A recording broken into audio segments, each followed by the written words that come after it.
ঝিলের জন্মদিনে গিফট হিসাবে গাড়ি দিল সাক্ষ্য। হ্যাঁ বন্ধুরা, ভোলে বাবা পার করেগা সিরিয়ালের আজকের পর্বে এমনটাই দেখতে চলেছি। গল্পের শুরুতেই দেখা যায় ঝিলের জন্মদিন মানেই বাড়িতে আলাদা উত্তেজনা। সকাল থেকে ঘর সাজানো, কেক অর্ডার, আত্মীয়দের আনাগোনা, সবকিছু মিলিয়ে এক উৎসবের আবহ। কিন্তু ঝিলের মনটা যেন একটু ভারী ছিল। গত কয়েকদিন ধরে সাক্ষীর সঙ্গে তার সম্পর্কটা ঠিক আগের মতো মসৃণ ছিল না। কথা কম, ভুল বোঝাবুঝি বেশি। তাই জন্মদিনের সাক্ষ্য আদৌ কিছু করবে কিনা সেটা নিয়ে ঝিলের মনে সংশয় ছিল। সন্ধ্যাবেলা সবাই একসাথে বসে কেক কাটার প্রস্তুতি নিচ্ছে। ঠিক তখনই বাড়ির সামনে হঠাৎ একটি গাড়ির শব্দ শোনা গেল। সবাই চমকে বাইরে তাকালো। সাক্ষ্য হাসি মুখে এগিয়ে এসে ঝিলের চোখে হাত চাপা দিয়ে বলল, চলো তোমাকে কিছু দেখাই। ঝিল কিছুই বুঝে উঠতে পারছিল না।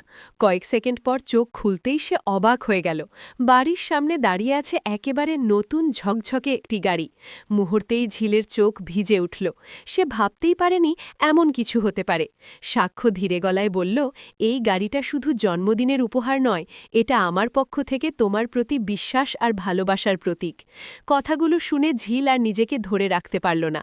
সে সাক্ষ্যকে জড়িয়ে ধরল। বাড়ির সবাই আনন্দে হাততালি দিতে শুরু করল। ঠাম্মি আবেগে বললেন, ভালোবাসা থাকলে এমন সারপ্রাইজই আসে। ঝিল বলল, আমি ভেবেছিলাম তুমি আমার ওপর রাগ করে আছো। সাক্ষ্য হেসে উত্তর দিল, রাগ থাকতে পারে, কিন্তু ভালোবাসা কখনো কমে না। এরপর কেক কাটা হলো। হাসি আনন্দে ভরে উঠল পুরো বাড়ি।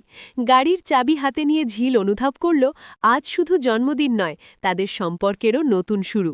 ভুল বোঝাবুঝি পেরিয়ে বিশ্বাস আর ভালোবাসার জায়গায় আবার ফিরল দুজন।